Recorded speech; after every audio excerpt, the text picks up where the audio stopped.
This is Noah. Welcome to Portland. This is America's security guard.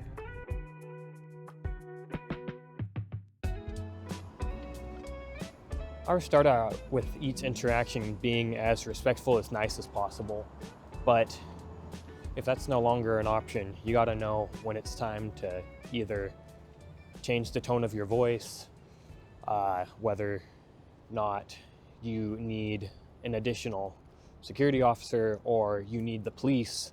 It definitely depends on the scenario that you're facing, I guess. If you're talking to someone just in the doorway and you just need to get them to move, just being polite and respectful, and for the most part, they'll move. If you're coming up on someone who's already being super aggressive, you're not gonna just go into that with the same mindset that you would if you're just talking to someone who's sleeping in the doorway.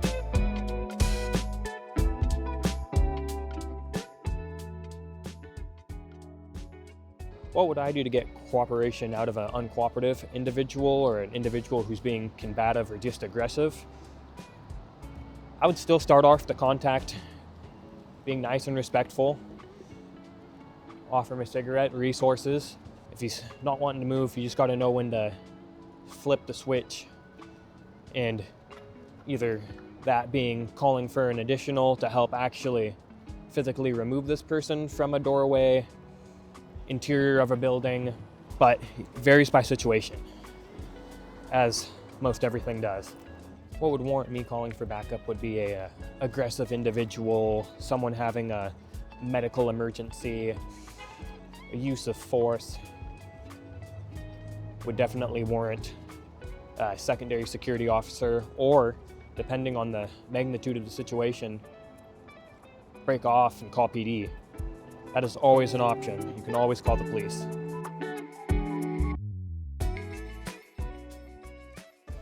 When dealing with people who are having either a mental health episode or super drunk, under the influence of any other narcotic, definitely plays a way that you would a way that you'd come up and start the conversation, the contact.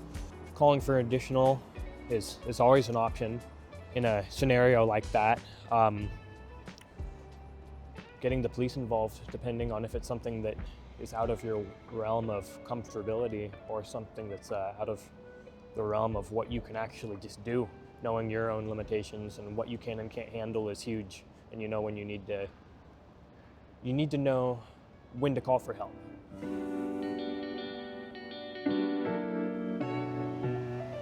What are a couple steps that security guards can take to increase the level of cooperation when dealing with an aggressive individual?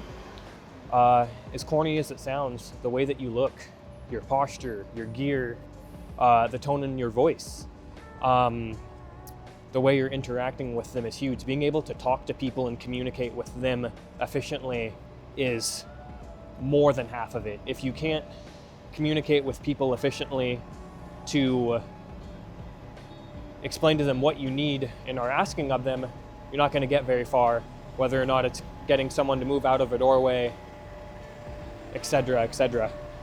It's really not as bad as people might think. It's definitely improved over the past years since I've been working for Echelon, and I think it's continuing to improve.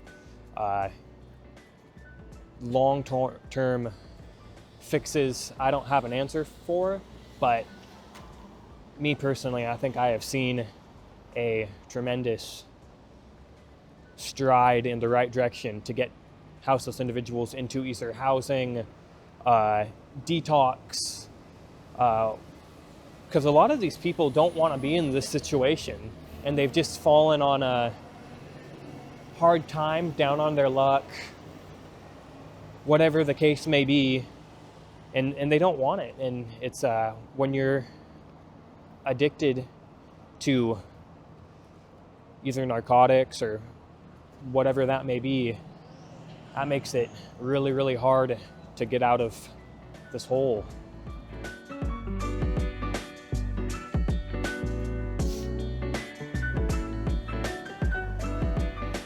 I'd say what me personally and some of the things that I do to help de-escalate certain situations. Just start off every contact you make with being respectful and treat people how you'd want to be treated, like the human they are. On top of being compassionate and offering various resources, whatever you got, and just being effective at communicating. At the end of the day, I feel like that's what it comes down to. If you're good at communicating and talking, you'll be able to get yourself out of most any sticky situation that you can find yourself in. I guess it comes down to every situation and every contact is different. So you can't expect every contact to go the same way. You need to be able to be patient and know how to handle whatever you're dealing with, whether or not it is a super aggressive individual coming at you or a simple loitering contact. Some people need more patience than others, and you need to be able to give them that patience that they deserve. That's my experience. You'll have to let me know what you guys think down in the comments. Thank you guys for watching. Please like and subscribe. Social media shout out to Opsec Media. Go ahead, like and subscribe. Thank you guys.